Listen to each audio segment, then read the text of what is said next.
What you're about to see in this box is a truly astonishing artifact. I've been studying the ancient Paracas culture of Peru and their elongated skulls for many years, but this one is truly incredible and very revealing.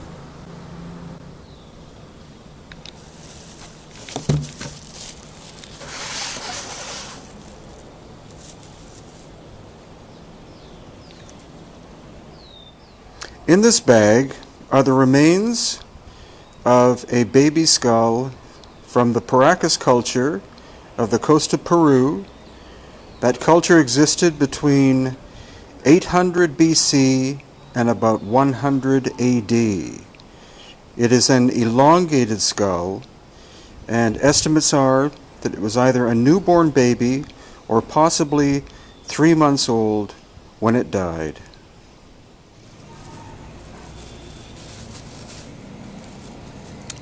It is still in the funerary wrappings of cotton that it was originally found with.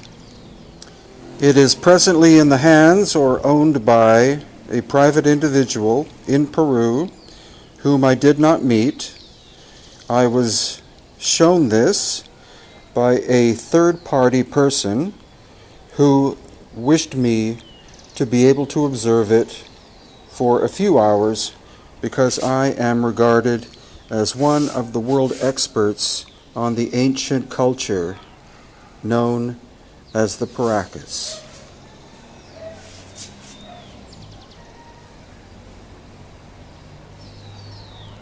Now, the first obvious thing you can see are the eyes, the nose, and the mouth area. The mouth is incredibly tiny, and the eyes appear to be quite large.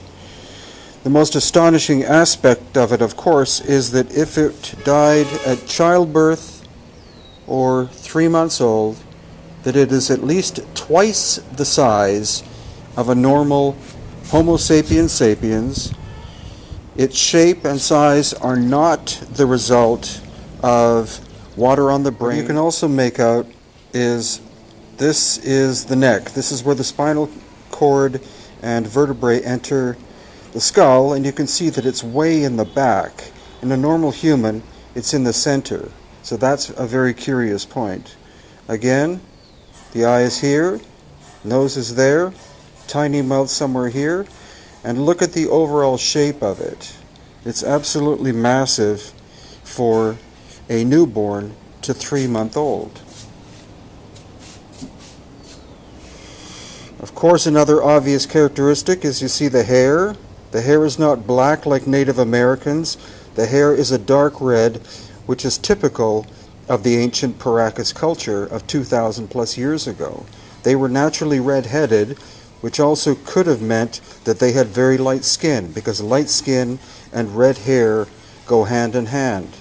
And then on the other side of the skull, again, here's the eye, the left eye, a very tiny nose, very small mouth. It would be an excellent candidate for DNA testing, if that is possible. Again, the owner is someone who does not want his name listed, and as strange as it sounds, pre-Columbian artifacts on the coast of Peru, in this area south of Lima, are very common. Many people have them in their houses, and in general, the government of Peru does not seem to mind that. What they do not accept is the exportation of ancient pre-Columbian artifacts. And so do not even bother trying to inquire whether this piece is for sale or not, because it is heavily prohibited to export pre-Columbian artifacts of any kind, including obviously a human skull, out of the nation, the Republic of Peru. And here we have a frontal view. Again, eyes, and you see the red hair, and you see the overall shape of the skull. Now, is this the result of cranial deformation or head binding? Because if it was only newborn, or possibly 3 months old, then that would not be enough time to do headboarding, which normally takes between 6 months and 3 years. And then as we look at the back, again you see that the vertebral column and spinal cord enters way into the back of the skull. This is not normal whatsoever in terms of Homo sapiens sapiens, or us. So this is an absolutely astonishing artifact. You can see that the bone is very, very thin, so that indicates again a very young individual. You can see some of the original textile still attached, and sand and things like that.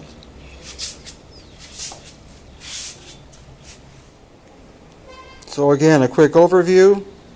Location of the vertebrae and spinal column, the very auburn reddish hair, the relatively enormous size for a young baby whose skull should be approximately that big. So we could be looking at twice the normal cranial volume, relatively large eye sockets, very small nose, very small mouth.